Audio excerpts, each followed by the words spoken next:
आज शाम हमारी जो वार्ता है पटना के डीएम साहब और एसएसपी साहब के साथ हुई है और जितने भी मुद्दों को लेकर हम लोग धरना दे रहे हैं 18 अगस्त से, उन सभी मुद्दों पे बातचीत हुई। टीआरई 4, बीएसएससी, दरोगा सिपाही, 17वीं बीपीएससी, लाइब्रेरियन, बेल्ट्रॉन, सभी मुद्दों पे बातचीत हुई और हमने स्पष्ट कहा है कि टीआरई 4 में एकल परीक्षा चाहिए, निगेटिव मार्किंग नहीं चाहिए और सीडीपी नहीं चाहिए। तो सीडीपी लागू है ही नहीं, वो सिर्फ प्रस्ताव था। हालांकि इसको लेकर बहुत लोगों ने हमें बहुत कुछ कहा भी है, खैर कोई बात नहीं, लेकिन मैंने पहले भी कहा था कि सीडीपी सिर्फ प्रस्ताव था। जब तक हम लोग सहमत नहीं होंगे तब तक वो लागू नहीं होगा। और ये बात अभ्यर्थियों को भी हमने कहा था कि आप लोग जब सहमत होंगे तब हम सहमत होंगे और तब शिक्षा विभाग सहमत होगा और तब बीपीएससी सहमत होगा। लेकिन कुछ लोग इसको मतलब अफवाह बना दिया और बहुत सारी बातें कही गई। तो मैं स्पष्ट कर दूं कि सीडीपी लागू नहीं था और लागू भी नहीं होगा। सीडीपी लागू नहीं होगा, ये एकदम निश्चित है। आप इसके लिए एकदम निश्चित रहे। मैंने कल भी कहा, परसों भी मैंने कहा था कि यह सिर्फ प्रस्ताव था जो कि खत्म हो गया। जब हम लोगों ने विरोध किया, प्रस्ताव वही खत्म हो गया।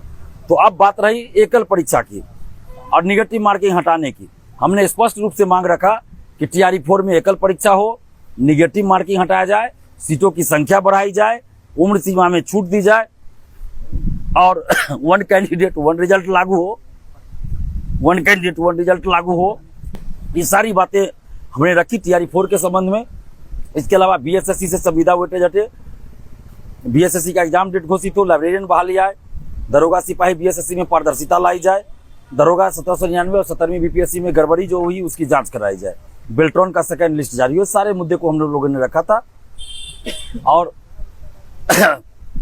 डीएम साहब ने भी अपना पक्ष रखा सरकार की तरफ से, हमने अपना पक्ष रखा स्टूडेंट्स की तरफ से।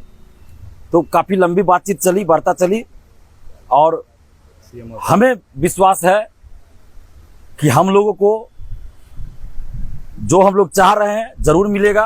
और अभ्यर्थियों से कहेंगे टीआरई 4 वाले से कि अफवाहों पे ध्यान न दे, सीडीपी लागू नहीं है और न ही लागू होगा। अब बात रही एकल परीक्षा की, तो उस पर हम लोग अड़े हुए हैं कि एकल परीक्षा लागू हो। उस पर डीएम साहब ने कहा कि इस पर बातचीत चल रही है और कल फिर इसको लेकर हमारी मुलाकात बड़े पदाधिकारी से होगी, सीएमओ के अधिकारियों से होगी या और भी अधिकारियों से कराई जाएगी हमारी मुलाकात, जैसा कि डीएम साहब ने एक आश्वासन दिया कहा है। और कल सुबह से माननीय शिक्षा मंत्री जी और माननीय मुख्यमंत्री जी से मुलाकात करने का प्रयास कर रहे हैं, कल दिन से ही। और उस प्रयास में आज सफलता भी मिली है।